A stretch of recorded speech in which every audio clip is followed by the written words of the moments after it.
Le principe fondamental de la statique. On va voir dans cette vidéo deux éléments. L'énoncé du principe fondamental de la statique et la simplification finalement des problèmes lorsque notre schéma cinématique est plan. On verra dans une autre vidéo une application du PFS, donc sur une bride hydraulique. L'énoncé du PFS est quelque chose de relativement simple que vous avez probablement déjà vu en physique, appliqué à des points donc, et qui nous dit qu'un système est en équilibre si la somme des torseurs des actions mécaniques associées à ce système est nulle. Ce qu'on va écrire d'une manière avec des torseurs, le torseur de sigma bar sur sigma égale 0, en notant que sigma bar c'est tout ce qui est extérieur au système et sigma c'est le système. Ce qu'on va traduire donc en un point, la résultante des actions mécaniques extérieures au système sur le système, la somme de toutes ces résultantes est nulle, et en un point, la somme de tous les moments de toutes les actions extérieures au système sur ce système est nulle. Et ça, on peut le faire en tout point A. Le choix du point de réduction du torseur sera évidemment un élément important de simplification du travail. Donc vous voyez que ce théorème de la statique, ce principe fondamental de la statique, il est finalement extrêmement simple. En physique, vous avez dû avoir somme des forces appliquées sur le système égale 0 et somme des moments du système en un point égale 0.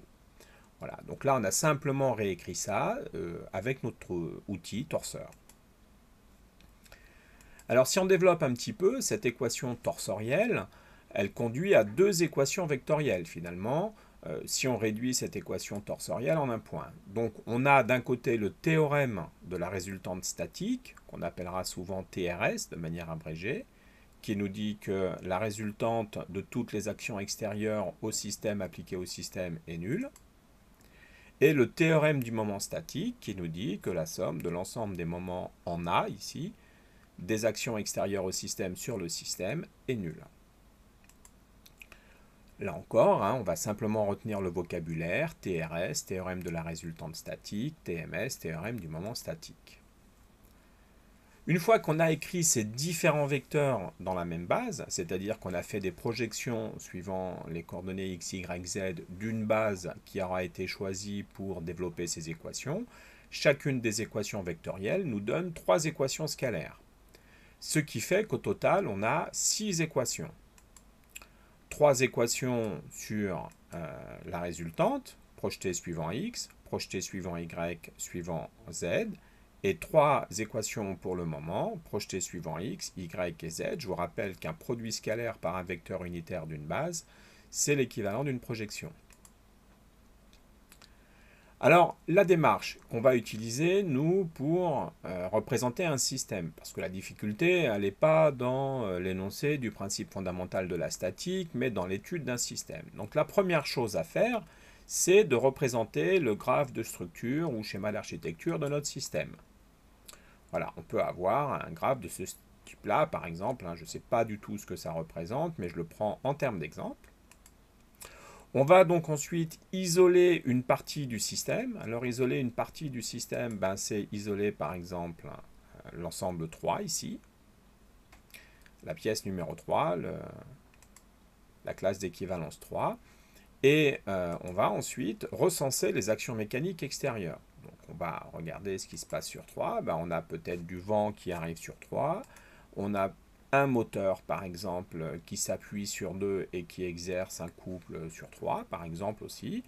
Et à ce moment-là, on se rend compte qu'on a 3 actions mécaniques, donc l'action de 2 sur 3, liée à la liaison mécanique entre 2 et 3, le moteur qui s'appuie sur 2 pour agir sur 3, et le vent qui vient agir directement sur 3. On applique donc le PFS. Donc le PFS, qu'est-ce qu'il va nous dire? Il va nous dire que le torseur de l'action du vent sur 3, plus le torseur du moteur 2 sur 3, plus le torseur du moteur, de l'action de 2 sur 3, est un torseur nul.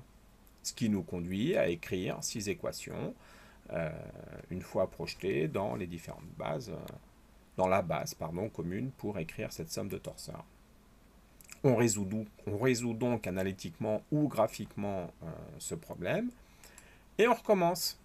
On va isoler une autre partie du système, donc on peut isoler un, on refait le bilan des actions du système, etc. Donc, qu'est-ce qu'on va trouver ici?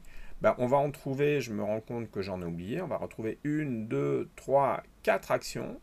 Hein, donc, j'en ai oublié une sur mon système, j'ai oublié 0 sur 1. On a donc le moteur qui agit sur 1, le vérin qui agit sur 1. On a l'action de 0 sur 1 que j'ai oublié dans mon diaporama et l'action de 2 sur 1. Donc cet isolement nous conduit à une somme de 4 torseurs pour pour écrire le principe fondamental de la statique. Et on continue comme ça. On peut isoler par exemple ici deux pièces. Hein, donc on trouvera ici l'apesanteur qui peut venir s'exercer parce qu'on n'avait pas regardé ce qui se passait au niveau de 2. On peut d'ailleurs écrire toutes les actions extérieures au système hein, dès le début, hein, en superposition du graphe des structures. Et après, on isole un petit peu les pièces qu'on le veut. Là, si j'isolais 1 plus 2, eh ben, j'aurais comme action extérieure l'action de 0 sur 1, l'action du moteur 1 qui s'appuie de 0 sur 1. L'action du vérin devient une action interne, elle n'intervient plus. J'ai l'action du moteur 2 et j'ai l'action de 3 sur 2. Hein. Donc j'écrirai le torseur de l'action de 0 sur 1 plus 2, l'action du moteur 1 sur 1 plus 2, l'action de la pesanteur sur 1 plus 2 et l'action de 3 sur 1 plus 2. Et l'action du moteur 2 sur 1 plus 2. Là, je trouve 1, 2, 3, 4, 5 actions extérieures à l'ensemble 1 plus 2.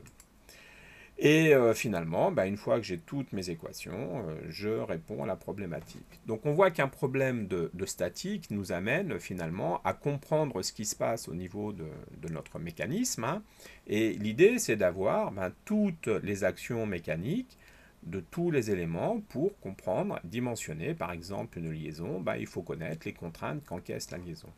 Hein, ce sera l'objet du prochain chapitre, de regarder les torseurs d'actions associées d'action mécanique associée à une liaison. Voilà, c'est une méthode qui va bien sûr falloir travailler. Vous voyez qu'elle utilise les torseurs, qu'il y a beaucoup d'équations.